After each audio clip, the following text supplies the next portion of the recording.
ಸುಮಾರು ದಿನ ಆದಮೇಲೆ ವ್ಲಾಗ್ನ ಸ್ಟಾರ್ಟ್ ಮಾಡ್ತಾ ಇದ್ದೀನಿ.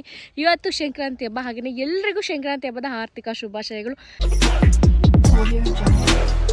Hi hello, welcome back Aishu ಮತ್ತು ಯೂಟ್ಯೂಬ್ ಚಾನಲ್. ಸುಮಾರು ದಿನ ಆದಮೇಲೆ ವ್ಲಾಗ್ನ ಸ್ಟಾರ್ಟ್ ಮಾಡ್ತಾ ಇದ್ದೀನಿ. ಇವತ್ತು ಸಂಕ್ರಾಂತಿ ಹಬ್ಬ, ಹಾಗೆಯೇ ಎಲ್ರಿಗೂ ಸಂಕ್ರಾಂತಿ ಹಬ್ಬದ ಆರ್ಥಿಕ ಶುಭಾಶಯಗಳು. ನಮ್ಮನೇಲಿ ಹೇಗೆ ಸಂಕ್ರಾಂತಿ ಹಬ್ಬ ಮಾಡ್ತಾರೆ, ಹಾಗೆ ನಮ್ಮೂರಲ್ಲಿ ಹೇಗೆ ಸಂಕ್ರಾಂತಿ ಹಬ್ಬ ಮಾಡ್ತಾರೆ ಅಂತ ಈ ವಿಡಿಯೋದಲ್ಲಿ ಫುಲ್ ನಾನು ಹಾಕ್ತೀನಿ. ಒಂದೊಂದಷ್ಟು ಕ್ಲಿಪ್ಪಿಂಗ್ನ ಬೆಳಗ್ಗೆಯಿಂದ ತೊಗೊಳ್ಳೋದು ಮರ್ತ್ಬಿಟ್ಟಿದ್ದೆ. ಸೊ ನೋಡೋಣ ಹೇಗೆ ನಡೆಯುತ್ತೆ ಅಂತ ತೋರಿಸ್ತೀನಿ. ನಾನು ಬೆಳಗ್ಗೆ ಎಲ್ಲ ಕೆಲಸನೂ ಮುಗಿಸಿ ದೇವಸ್ಥಾನಕ್ಕೆ ಹೋಗ್ತಾಯಿದ್ದೀನಿ. ಸೊ ಅದಕ್ಕೇ ನಮ್ಮ ಅಣ್ಣ ಜೊತೆಗೆ ಬಂದಿದ್ದ. ನಮ್ಮೂರಲ್ಲಿ ಎಲ್ಲ ದೇವಸ್ಥಾನನೂ ರೌಂಡ್ ಹೊಡೆದು ನಾವು ಹೋಗಿದ್ದೆ ನಮ್ಮ ಮೇನ್ ದೇವ್ರ ಪಂಚಲಿಂಗೇಶ್ವರ ದೇವಸ್ಥಾನಕ್ಕೆ. ನನಗಂತೂ ನಮ್ಮೂರಿಗೆ ಬರೋಕ್ಕೆ ತುಂಬಾ ಖುಷಿ ಆಗುತ್ತೆ. ಬಟ್ ಆದರೆ ನಮ್ಮ ಒಂಥರ ಗೆಸ್ಟ್ ಥರ ಬರಬೇಕು ಅನ್ನೋದೊಂದೇ ಫೀಲ್ ಆಗೋದು ಅಷ್ಟೇ. ಅದಾದಮೇಲೆ ನಮ್ಮ ಲಡ್ಡುಗೆ ಹುಡುಗಿ ಥರ ಡ್ರೆಸ್ ಮಾಡಬೇಕು ಅನ್ನೋದೊಂದು ಆಸೆ ಇತ್ತು. ಸೊ ಫೈನಲಿ ಮಾಡಿದೆ. ನನ್ನ ಹುಡುಗ ಹೋಗ್ಲೇ ನಾನು ರೆಡಿ ಆಗ್ತಾ ಇದ್ದೀನಿ. ನಮ್ಮನಿಗೆ ನಡೀತಿದೆ ಬತ್ತಿದಲ್ಗೆ ತೋರಿಸ್ತೀನಿ. ಓಕೆ ಓಕೆ ಅನ್ನು ಓಕೆ ಅನ್ನು ಓಕೆ ಓಕೆ ಓಕೆ ರಾಜಾ, ನನ್ನ ಮಗ ನೋಡ ಹುಡುಗಿ ತರ ರೆಡಿ ಆಗ್ತಿದೆ. ಅದೊಂದು ಆಸೆ ನನಗೆ, ಹುಡುಗಿ ತರ ರೆಡಿ ಮಾಡಿ ನನ್ನ ತೋರ್ಸೋ. ಹುಡುಗಿ ತರ ರೆಡಿ ಮಾಡಿದ್ರೆ ಅಲ್ವಾ ಮಗನೇ? ನನ್ನ ಮಗ ಹುಡುಗಿ ಅಲ್ಲಪ್ಪ, ಗರ್ಲ್ ಅಲ್ಲಪ್ಪ. ಏನು ನಾನು ಗರ್ಲ್? ಯಾರ ನೋಡಿದ್ರೆ ಆಲ್ಮೋಸ್ಟ್ ಎಲ್ಲ ಹುಡುಗಿ ತರನೇ ಅವನೇ ಅಂತ ಅಂತಾರ. ಆಲ್ಮೋಸ್ಟ್ ಹುಡುಗಿನ ರೆಡಿ ಮಾಡ್ಬಿಡವ. ಅದಕ್ಕೆ ಅಲ್ಲಪ್ಪ ಕ್ಯೂಟ್, ನನ್ನ ಮಗ ಕಡೆ ಕ್ಯೂಟ್. ಲಿಪ್ಸ್ಟಿಕ್ ಹಾಕು, ಅದಕ್ಕೆ ಲಿಪ್ಸ್ಟಿಕ್ ಹಾಕು, ಎಲ್ಲ ಹಾಕು. ಹುಡುಗಿ ತರನೇ ಇದೆ, ಲಿಪ್ಸ್ಟಿಕ್ ಬೇಡ ಅಲ್ಲಪ್ಪ. ನೀಟಾಗಿ ಹಾಕ್ಲಾ ತಂದಿದ್ದೀನಿ. ತರ್ಬೇಕಿತ್ತು ಕಲರ್. ಸರ್ ಎಲ್ಲ ಐತೆ ಅದಕ್ಕೋ ಅಲ್ಲ ಬಂದು ಇಲ್ಲ ಬರ ಹಾಕ್ಬಿಡಲ್ಲ. ಹುಡುಗಿ ರೆಡಿ ಐತಿ. ಹಾಯ್ ಹೇಳಿ ಮಗನೆ. ಹಾಯ್ ಹೇಳಿ, ಮಗಳೇ ಇರ್ಬೇಕೀಗ. ಹಾಯ್, ಹೇಗಿದ್ದೀರಾ? ಹಾಗೆಯೇ ನಮ್ಮ ಅಜ್ಜಿಗೆ ಒಂದು ಆಸೆ, ನಮ್ಮ ಪ್ರಮುಗೆ ಮದುವೆಗೆ ನಾನೇ ಡ್ರೆಸ್ ತೊಗೊಡ್ಬೇಕು ಅನ್ನೋದಕ್ಕೆ. ಹೆಂಗೆಲ್ಲ ಮಾತಾಡ್ತಾ ಇದ್ದೆ ನೋಡಿ, ನೀವೇ ಕೇಳಿಸ್ಕೊಳ್ಳಿ, ಸಖತ್ ಖುಷಿ ಆಗುತ್ತೆ. ಏನನ್ಸತಿ ಹೇಳಮ್ಮ? ವಿಷ್ಣುವರ್ಧನ್ ಹಾಕುದು ಬಟ್ಟೆ, ಅವ್ನು ಯಾವ್ಯಾವ ಕಲರ್ ಹಾಕ್ತಾನೆ ಅವ್ನು ಒಂದು ಅಂತೇಳು. ಆಮೇಲೆ ವೈಟ್ ಅಲ್ಲಿ ಚೆನ್ನಾಗಿರ್ಬೇಕು ದಾರೆಗೆ ಆ ಥರ. ಆಮೇಲೆ ಏನಪ್ಪ,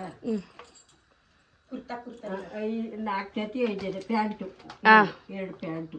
ಈ ಸುಂದ್ರಂಗೆ ಮದ್ವೆ ಅಂತ ಶರ್ಟು, 2 ಪ್ಯಾಂಟು, ಕಲರ್ ಚೆನ್ನಾಗಿರ್ಬೇಕು. ಕಂಟ್ರಿ ಪಂಟ್ರಿ ತಕೊಟ್ಬಿಟ್ಟಿಗೆ. ಎಷ್ಟು ರೂಪಾಯಿ ಕೊಡ್ತಾ ಇದೆಯಾ? ಎಷ್ಟು ಕೊಡ್ತಾ ಇದೆ? ₹1. ₹1? ಏನು ಆಗಿನ ಕಾಲ ಅನ್ಕೊಂಡಿದೆ. ಎಷ್ಟು ರೂಪಾಯಿ ಕೊಡ್ತಾ ಇದೆಯಾ ಹೇಳು? ಎಷ್ಟು ಕೊಡ್ತಾ ಇದ್ದೆ? ಎಷ್ಟ? 10,000 ರೂಪಾಯಿಗೆ ಇವನ್ಗೆ ದಾರೆದು, ಮದುವೆದು, ಎಂಗೇಜ್ಮೆಂಟು, ರಿಸೆಪ್ಷನ್ದೆಲ್ಲ ಬಂದದ. ನನ್ನ ಮಗನ್ಗೆ ಎಷ್ಟು ಕೊಟ್ಟಿಯಮ್ಮ?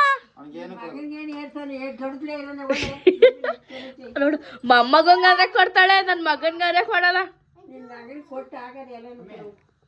ಸಂಕ್ರಾಂತಿ ಹಬ್ಬದಲ್ಲಿ 1 ರಿಂದ 5 ವರ್ಷದ ಮಕ್ಕಳಿಗೆ ಒಂದು ದೃಷ್ಟಿ ತೆಗೆಯೋದು ಅಂತ ಮಾಡ್ತಾರೆ, ಫಲ ಹಿರಿಯೋದು ಅಂತ. ಸೊ ಅದನ್ನು ನಮ್ಮ ಪಾಪಗೆ ಮಾಡ್ತಾಯಿದ್ದೀವಿ.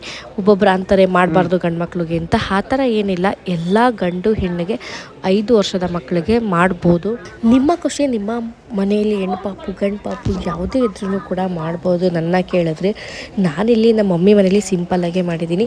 ಒಬ್ಬೊಬ್ಬರು 5 ತರಹದ ತೊಗೋತಾರೆ, ಎಳ್ಚಿ ಹಣ್ಣು, ಕಬ್ಬು ಎಲ್ಲ, ಕಾಯಿನು, ಅವರೆಕಾಯಿ, ಈ ಥರದ್ದೆಲ್ಲ ತೊಗೊಂಡು ಮಾಡ್ತಾರೆ. ನಾನು ಸುಮ್ಮನೆ ಸಿಂಪಲ್ಲಾಗಿ ಮಾಡಿದ್ದೀನಿ ಅಷ್ಟೇ. ನಮ್ಮ ಮನೇಲಿದ್ದರೆ ನಾನು ಮಾಡ್ಬೋದಿತ್ತು, ಅಮ್ಮನ ಮನೇಲಿದ್ದೆ ಅಲ್ವಾ. ಸೊ ಏನೂ ತರೋಕ್ಕಾಗಿರಲಿಲ್ಲ ಅರ್ಜೆಂಟಲ್ಲಿ. ಸೊ ಅದಕ್ಕೆ ಈ ಥರ ಮಾಡಿದ್ದೀನಿ. ಎಲ್ಲ ಜೀವನದಲ್ಲೂ ಖುಷಿ ಅನ್ನೋದು ಇದ್ದೇ ಇರುತ್ತೆ ಅಲ್ವಾ. ನಮ್ಮ ಮಗುಗೂ ಸ್ವಲ್ಪ ಹೆಣ್ಣು ಹುಟ್ಟಿದ್ರೆ ಖುಷಿಯಾಗಿರ್ತಿತ್ತು ಅಂತ. ಹಾಗೆಯೇ ನಾವು ಫಸ್ಟು ಹೆಣ್ಣು ಹುಡ್ಲಿ ಅಂತಲೇ ಕೇಳ್ಕೊತಾ ಇದ್ದೀವಿ. ಅದು ಬಿಟ್ಟರೆ ನಮಗೆ ಹೆಣ್ಣು ಪಾಪುನೇ ತುಂಬಾ ಇಷ್ಟ ಆಯಿತು. ಅದಾದಮೇಲೆ ನಮಗೆ ಗಂಡು ಹುಟ್ಟಿದ್ದು. ಅದಕ್ಕೇ ನನಗೆ ಲಡ್ಡುನ ಹುಡುಗಿ ಡ್ರೆಸ್ ಹಾಕಬೇಕು ಅನ್ನೋದು ತುಂಬಾ ಆಸೆ ಇತ್ತು. ಸೊ ಅದಕ್ಕೇ ಹುಡುಗಿ ಡ್ರೆಸ್ ಹಾಕಿ ಹೇಳಿ ಬೀರಿಸ್ತಾ ಇದ್ದೀನಿ ಅವ್ನ ಕೈಲಿ. ಒಬ್ಬೊಬ್ರು ಕಮೆಂಟ್ ಮಾಡ್ತಾರೆ ಹುಡುಗಿನ ಮಾಡಬಾರ್ದು ಅಂತ. ಸೊ ಹಂಗೇನಿಲ್ಲ, ನಾರ್ಮಲ್ ಹುಡುಗ ಅವ್ರ ಏಜಿಗೆ ಅವರಿಗೆ ಗೊತ್ತಿರಲ್ಲ ನಾನು ಹುಡುಗಿನ ಹುಡುಗನ ಅಂತ. ಸೊ ಅವರೆಲ್ಲ ಒಂಥರ ದೇವ್ರ ಮಕ್ಕಳು ಥರ. ಅದು ಒಂಥರ ಖುಷಿ ಆಗುತ್ತೆ ನಮಗೆ ಮಾಡೋದು, ನಮ್ಮ ಸಂತೋಷಕ್ಕೆ ಮಾಡೋದಲ್ವ. ಸೊ ಸಖತ್ ಖುಷಿ ಆಗುತ್ತೆ ನಮ್ಗೆ ಈ ಥರ ಎಲ್ಲ ಮಾಡಲಿಕ್ಕೆ.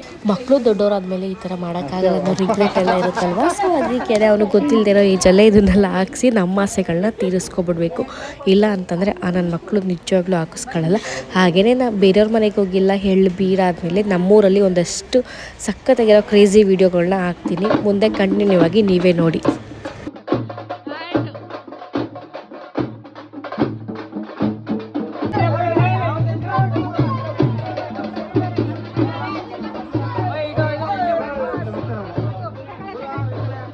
ಸಂಜೆ ಆಯಿತು. ಸಂಜೆ ಆದ ತಕ್ಷಣ ನಮ್ಮೂರಲ್ಲಿ ಕಿಚಾಯಿಸ್ತಾರೆ. ಸೊ ಅದನ್ನು ಹೆಂಗೆ ಮಾಡ್ತಾರೆ ಅಂತ ತೋರಿಸ್ತೀನಿ.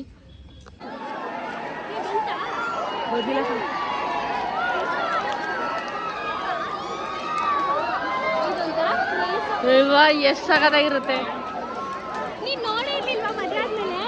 ನೋಡಿದ್ದೆ ಒಂದ್ಸತಿ ಅಲ್ಗಾರ ಹೋಗೋದಿತ್ತು. ಹೆಂಗೈ